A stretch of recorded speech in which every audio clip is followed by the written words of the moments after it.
Meu presidente, senador Marcos Duval, meus cumprimentos, meu abraço, a alegria de vê-lo a presidir esta sessão. Saudar a todos, companheiros senadores, e a todas as companheiras que encontram-se nesta tarde no plenário desta casa. Senhor presidente,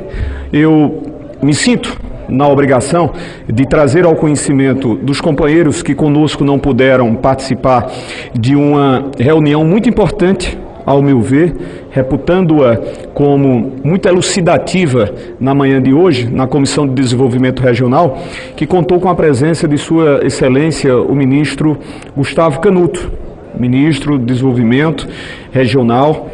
pasta essa recém-criada com a fusão de duas outras pastas muito importantes, cujas atribuições tinham um alcance muito significativo, Ministério das Cidades e Ministério da Integração Nacional, e chamava-nos a atenção,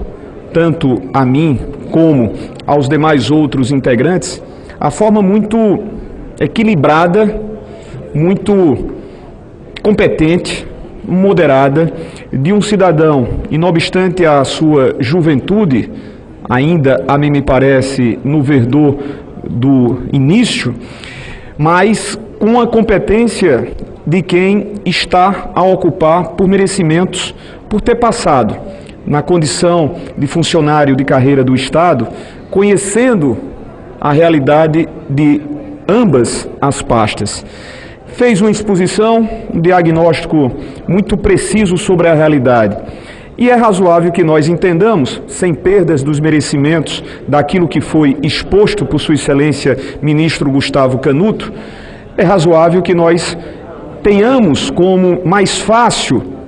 senador Paim, que os diagnósticos sejam feitos e mais delicadas as soluções propostas. E foi isso que eu aprendi e percebi. Mas,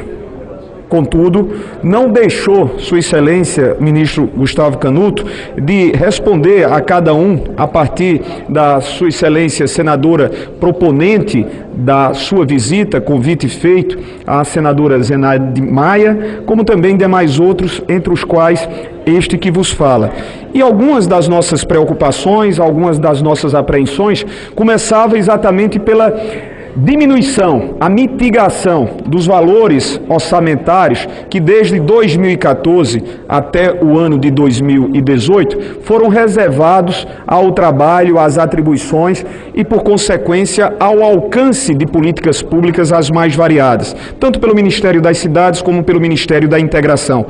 Hoje nós temos a previsão pelo orçamento com o qual Sua Excelência trabalhará juntamente com sua equipe, algo em torno de 15 bilhões de reais, muito menor do que necessário se faz para atendimento às demandas que são múltiplas,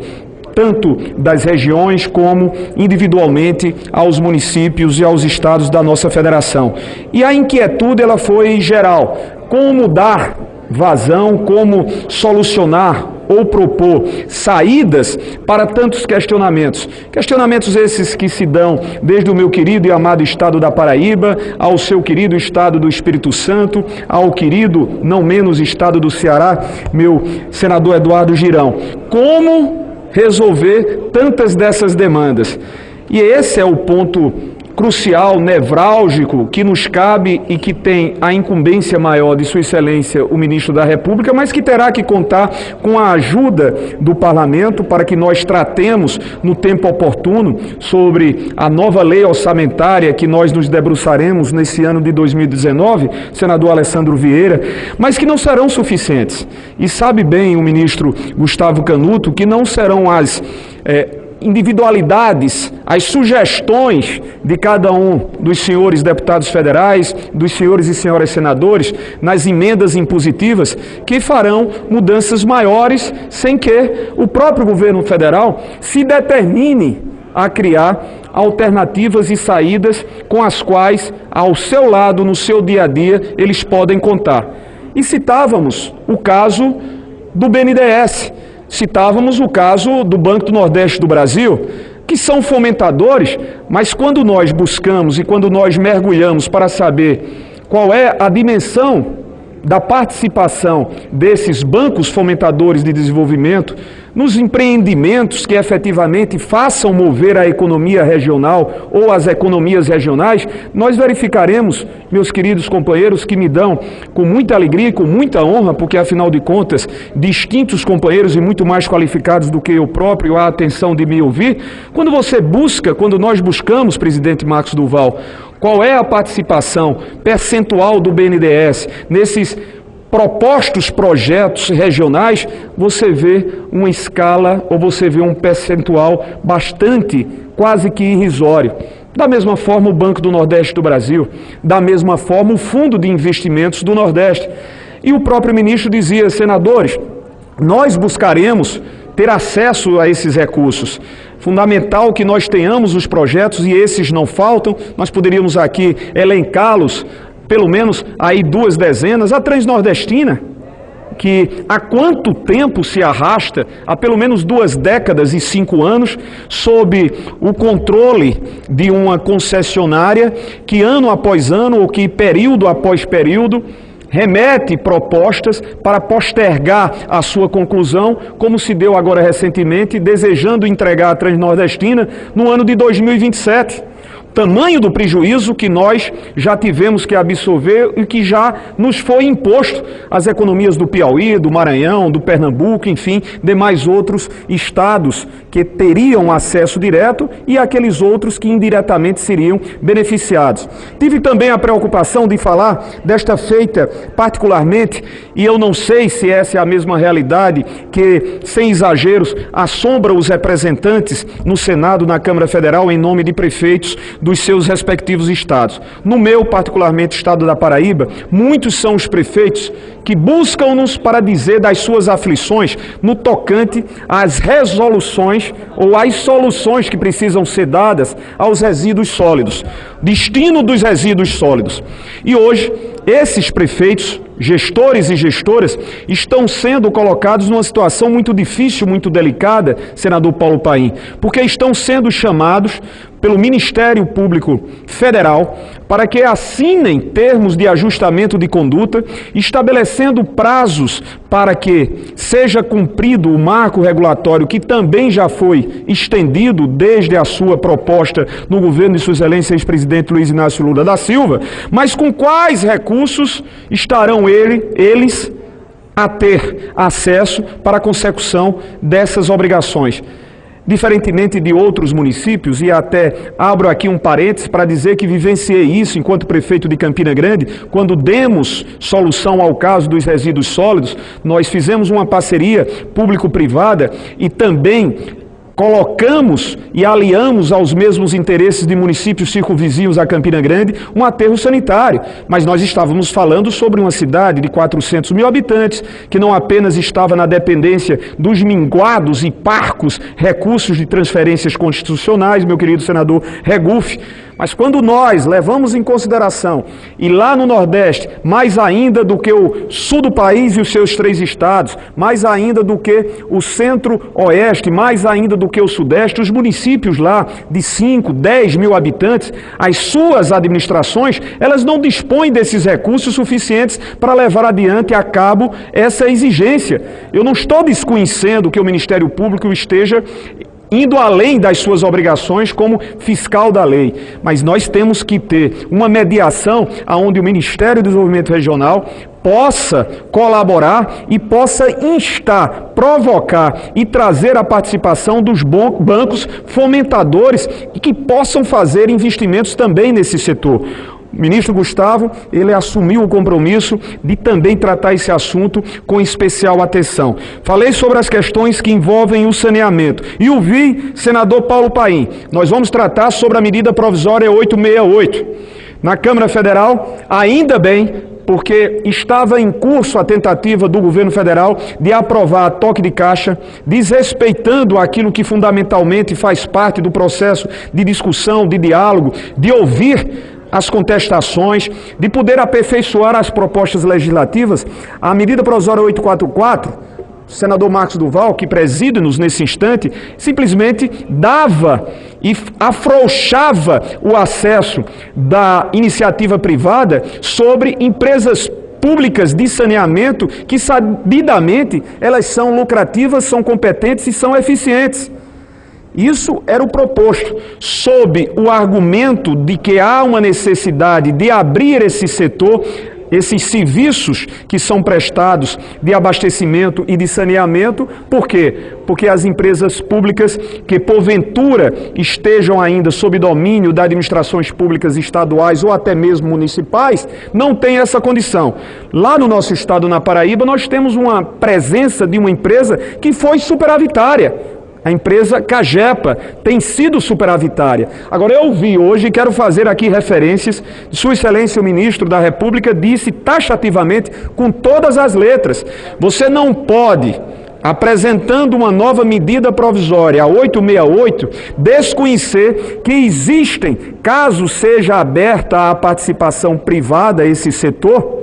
você não pode desconhecer que existem outros municípios que não são, aos olhos do investidor, interessantes a essa lucratividade. E aí, como se daria esses serviços? Quais seriam os níveis de comprometimento da empresa detentora por força de um leilão ou por força de uma privatização? Enfim, o modelo nós não sabemos. Quais seriam os comprometimentos dessa nova empresa perante aqueles municípios que não destinariam ou que não renderiam o desejável aos investimentos por parte da iniciativa privada? Isso me tranquilizou, porque esse debate nós haveremos de ter sem que haja a pretensão simplesmente de nos impormos sem qualquer discussão prévia. Falei também sobre as superintendências. Há uma necessidade de que nós reativemos. Eu não exagero ao dizer reativar, porque elas estão, pelo menos o caso da Superintendência de Desenvolvimento do Nordeste, a nossa SUDENE, muito esvaziada. E a SUDENE, quando ela foi concebida, juntamente quando concebido foi o Banco do Nordeste do Brasil, foi exatamente para propor projetos para a região Nordeste que tivessem a participação fomentadora do Banco do Nordeste do Brasil, com o acompanhamento do Poder Central. Hoje, falta-nos essa presença. E Sua Excelência, o ministro Gustavo Canuto, dizia da necessidade de ver com melhores olhos, mas que também o próprio Conselho Deliberativo, formado pelos governadores da região Nordeste, possa encarecer da presença tanto do governo federal como do próprio BNB, com projetos que aludam a essa necessidade regional. Então, o senhor presidente, foi uma participação e uma presença que muito me agradou, porque ela foi elucidativa, ela foi muito clara, ela não foi feita com subterfúgios, ele foi muito franco ao dizer das suas limitações, mas muito disposto àquilo que se comprometera, com projetos que são passíveis a essa executoriedade. E é o que nós desejamos. Sem que antes, encerrando aqui o meu pronunciamento, eu também não deixei de falar sobre uma preocupação que nós temos, que é a conclusão da transposição do São Francisco. Para nós foi fundamental, para nós foi definitivo. Uma obra de uma década, mas que foi esperada por todos nós, pernambucanos, cearenses, norte-riograndenses, paraibanos. E olhe que eu falo em nome de uma cidade com quase 400 mil habitantes e quase 800 mil cidadãos que em volta dela convivem. Campina Grande é uma cidade industrial, Campina Grande é uma cidade que tem universidades públicas, privadas, de um forte comércio, e nós passamos à beira iminente de um colapso. O manancial que nos serve, que nos abastece, chegou a apenas 3%, senador Rogério Carvalho, sabe muito bem Vossa Excelência como bom sergipano. E nós fomos salvos nos últimos instantes com a chegada das águas do São Francisco, sob a égide de um governo que deve receber os merecimentos pela sua autoria do então presidente Luiz Inácio Lula da Silva, sequenciado pela então presidente Dilma e com a participação final do ex-presidente Michel Temer. Mas eu não poderia estar nesse momento, ocupando essa tribuna e a dizer da nossa satisfação, simplesmente pelo fato de Campina Grande e outros municípios estarem com uma situação tranquilizada ou regular, quando imagino que muitos dos nossos sertanejos, de Cajazeiras e outros municípios, na fronteira com o Rio Grande do Norte, na fronteira com o Ceará, dependam da conclusão, do fim de execução da obra do Eixo Norte. É uma preocupação nossa, nós temos cobrado isso desde a presença de um querido companheiro que foi muito correto, foi muito solícito, mais do que correto, solícito, ele foi emergencial, o hoje governador do estado do Pará, Helder Barbalho, enquanto respondeu pela pasta da Integração Nacional. Foi por força da sua determinação e de sua disposição que essa obra de transposição do Eixo Leste chegou à sua conclusão, com águas chegando ao Epitácio Pessoa, ao açude de Buqueirão que nos abastece. Mas não houve tempo, até porque nesse interregno, situações indesejáveis e não presumíveis e não previsíveis, até mesmo licitatórias, ocorreram para impedir a sua conclusão. O ministro Gustavo Canuto também foi muito enfático em dizer que as grandes obras que estão em plena execução terão a prioridade por parte do governo e por parte da sua pasta, que receberão os recursos primeiros à sua consumação. Pois bem, presidente, meus amigos, minhas amigas, companheiros senadores, eu queria e necessitava fazer esses esclarecimentos, tanto no reconhecimento à passagem do ministro, como também para, da maneira como nos cabe, devedores que somos, de transmitir aos nossos representados satisfações do nosso mandato, informar-lhes do quanto se passa. Finalizando mesmo, senhor presidente, há uma angústia, e deve ser generalizada, Rogério, em relação àqueles que estão envolvidos como construtores, como corretores de imóveis, enfim, nessa cadeia que faz parte do programa Minha Casa Minha Vida. Há um atraso desde o ano passado. A capital pessoense, ontem houve uma paralisação, senador Rodrigo Pacheco, em frente à Caixa Econômica Federal, para que sejam regularizados os cumprimentos a quem tem o dever de fazê-los, no caso, tanto Caixa, mas com recursos que sejam transferidos pelo governo federal através do Ministério. O ministro também foi muito franco ao dizer que esses recursos não estão na Caixa e que está envidando esforços para que no mês de março, junto a pasta de Economia, Ministério da Economia, possa definitivamente cumprir com aquelas parcelas abertas, ou seja, com a inadimplência desde o ano passado, a mim me parece dos meses de outubro para cá, e regularizar a partir do início do segundo semestre. Se faria agora, ainda no primeiro semestre,